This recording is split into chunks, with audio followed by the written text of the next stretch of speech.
Hi, Richard here from Centenary Landscaping Supplies, and today we're going to talk about mulching your garden. But firstly, what is a mulch? And secondly, why would we mulch our garden anyway? Well, a mulch is really any form of organic matter that acts as a barrier between the soil and your atmosphere. And then what does it do? Well, most importantly, it maintains the level of moisture in the soil. It stops water evaporating from that soil surface. Secondly, it stops weeds coming up from down underneath, again by stopping sunlight from hitting the soil where the weed seeds will then germinate and grow. The third thing it does is it moderates the temperature, especially here in Queensland where we get some very hot days. It'll keep the temperature in that soil at a moderate level so the roots of your little plants won't get burnt. And finally, as it breaks down, the bugs and the microbes in the soil incorporate the goodness in the mulch into the soil structure. So 4 excellent reasons why you could mulch your garden. And if you want to read some more, have a look at the blogs on our website that'll go into that in more detail. As well as an organic mulch, which we know to be things like pine bark and tea tree mulch, you can also get inorganic mulches like a pebble, a decorative stone that you can put over your garden. Many of us would have seen those in Japanese gardens, but we'll cover those in another video. Today we're going to talk about the organic mulches. Now if you go onto our website, there's probably up to about 23 different types of mulch that you can use on your garden. All of them will do a very similar job. They'll all prevent the sunlight from hitting the soil and helping the weeds germinate. All of them will prevent evaporation and save water in the soil. But they look different. They even smell different. And to that end, we've got tea tree mulch here, which is one of my favorite mulches. Has a lovely tea tree fragrance, won't last forever, but it's a great way to start mulching your garden.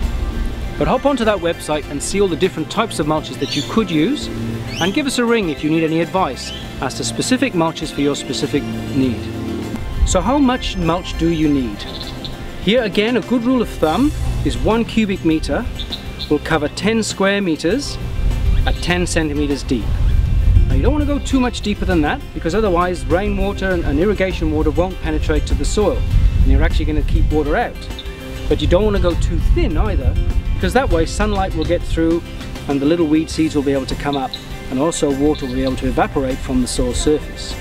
So about 75 to 100 mil, so it's 3 to 4 inches in the old measurements, is how much mulch you'd need on your garden. Now here we've got an existing garden where, as you can see, the tea tree mulch is pretty much decayed and decomposed down to nothing. So all the goodness from the tea tree mulch will have now gone into the soil, which is good news. So that means now we need to replace the mulch. Before you do so, this is also the ideal time to fertilize this garden. And an excellent fertilizer to use is this organic fertilizer called Organic Extra. It's in pelletized form, and it's a mixture of chicken manure, blood and bone, fish meal and seaweed. So a great blend of organic nutrients that you can then scatter fairly liberally around the base of your plants before you actually remulch. And being organic, there's no real danger of burning the plants, so it's great for those heavy-handed gardeners that we sometimes are. So around existing plants that you can see here, we've got some small agapanthus.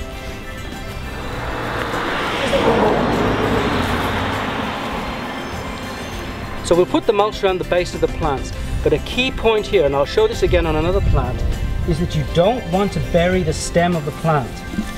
You don't want to put the mulch up against the fleshy material of the plant. There's a danger there you might cause the plant to rot. So around the base of the plant, dish the mulch away so that air can still freely circulate around the base of the plant. Here then we see the mulch up to the edge of the garden bed, but away from the stem of the actual plant itself.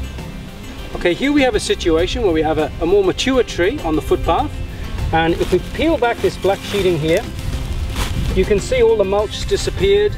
There are lots of fine tree roots poking out of the ground, and these could get damaged in the heat of the sun, or they can dry out very quickly. So if you have a look here, you can see all these fine roots on the top of the soil. Now what we've got here, this black material is called weed mat. If you have a garden that is a real problem with weeds, then you can use this woven plastic material to put underneath your mulch, and that will stop the weeds coming up even more from underneath. Because it's woven and it's not a solid sheet of plastic, the water should also then pass through down into the soil below. Not as easily as if there wasn't a matting there, but this does help you prevent more weeds in your garden. Now, you can buy that in convenient rolls like this, that opens out to be 1.8 meters wide, and it's a nice little convenient roll, 20 meters long. You can buy bigger or smaller rolls at the yard. So it's called weed mat, just don't use plastic. That's the cardinal sin, do not use plastic, because that won't let the soil breathe, and it won't let the water drain away. So what we did here is that we cut this piece to fit around the tree, and you can see where the boys here have just thrown some mulch lightly on the top just to stop it blowing away. And now we'll come and we'll mulch the rest of the tree.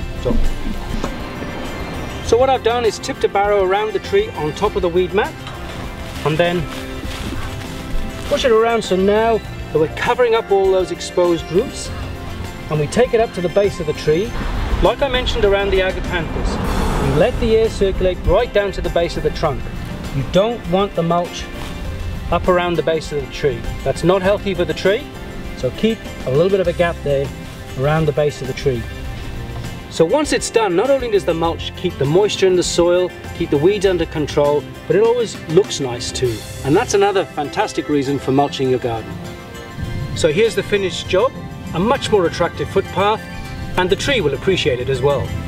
Okay, now though we haven't done it here, a couple of tips when you're actually having the soil or the mulch delivered are: if you can, put a tarp down on your lawn underneath the mulch or underneath the soil. It will make it a lot easier to clean up afterwards. Unfortunately here, we'll have to rake it out of the grass. Another option is to put it on a concrete surface like your driveway. But please be careful there. If you've got some pale coloured concrete or pale pavers, some of the mulches or soils could stain the concrete. So be very mindful when you're having a load delivered. Think about where it has to go first, and talk about it with us over the phone about what size truck we need to send and what could help you do the job in the most convenient manner.